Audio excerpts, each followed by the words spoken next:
ఏ ధర్మాన్ని ఆచరిస్తారని తెలుసుకుని హతమార్చారంటే ఎంతటి దారుణమని డిప్యూటీ సీఎం పవన్ కళ్యాణ్ మండిపడ్డారు. ఏం జరిగిందో వారు చెబుతుంటే తనకే పేగులు మెలిపెట్టినట్టు ఉందని జనసేన అధినేత ఆవేదన వ్యక్తం చేశారు. జమ్మూ కాశ్మీర్లో పహల్గామ్ ఉగ్రదాడిలో ప్రాణాలు కోల్పోయిన మధుసూదన్ రావుకు డిప్యూటీ సీఎం పవన్ కళ్యాణ్ నివాళులర్పించారు. గురువారం కావలి చేరుకున్న పవన్ నేరుగా మధుసూదన్ రావు ఇంటికి వెళ్లి ఆయన పార్థివ దేహాన్ని సందర్శించి నివాళులర్పించారు. ఆపై కుటుంబ సభ్యులను పరామర్శించారు.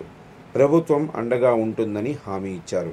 అనంతరం డిప్యూటీ సీఎం మాట్లాడుతూ కాశ్మీర్లో కిరాతకంగా తూటాలు పేలిస్తే దేశవ్యాప్తంగా మధుసూదన్ రావుకు నివాళులర్పించాలన్నారు.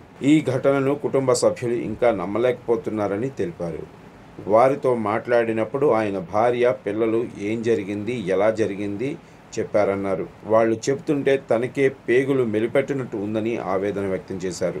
ఏ ధర్మాన్ని ఆచరిస్తారని తెలుసుకుని హతమార్చారంటే ఎంతటి దారుణమని మండిపడ్డారు. తాను మాట్లాడలేకపోతున్నానని రేపో ఎల్లుండో మంగళగిరిలో ప్రెస్ మీట్ పెట్టి అన్నీ వివరిస్తానని తెలిపారు. శుక్రవారం వైజాగ్ కూడా వెళ్తున్నానని చెప్పారు.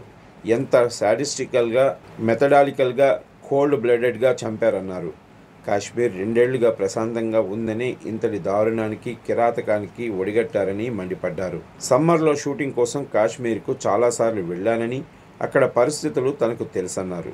ఉగ్రవాదులు ఎక్కడున్నా నిర్దాక్షిణ్యంగా ఏరివేయాలని డిప్యూటీ సీఎం పవన్ కళ్యాణ్ పేర్కొన్నారు. పవన్ వెంట ఆనం నాదెండ్ల మనోహర్, సత్యకుమార్, ఎమ్మెల్యేలు కృష్ణారెడ్డి, సోమిరెడ్డి, ఆర్ఎస్ఎస్ జాతీయ నేత మధుకర్ ఉన్నారు. కాగా జమ్మూ కాశ్మీర్లోని పహల్గామ్లో జరిగిన ఉగ్రమూకల దాడిలో సాఫ్ట్వేర్ ఇంజనీర్ మధుసూదన్ రావు ప్రాణాలు కోల్పోయారు. బెంగళూరులో సాఫ్ట్వేర్గా స్థిరపడ్డ మధుసూదన్ రావు ఫ్యామిలీతో కలిసి పహల్గామ్ విహారయాత్రకు వెళ్లారు. అయితే ఏప్రిల్ 22న పహల్గామ్లో జరిగిన ఉగ్రదాడిలో ఆయన మృతి చెందారు. బుధవారం రాత్రి మధుసూదన్ రావు మృతదేహాన్ని చెన్నై ఎయిర్పోర్టుకు, అక్కడి నుంచి రోడ్డు మార్గాన నెల్లూరు జిల్లా కావలికి తీసుకొచ్చారు. కుమారుడి మృతదేహాన్ని చూసి తల్లిదండ్రులు కన్నీరు మున్నీరుగా విలపించారు. ఇక పహల్గామ్ ఉగ్రదాడిలో మరో ఏపీవాసి ప్రాణాలు కోల్పోయారు. విశాఖకు చెందిన రిటైర్డ్ బ్యాంక్ ఉద్యోగి చంద్రమౌళి ఉగ్రమూకల దాడిలో ప్రాణాలు కోల్పోయారు.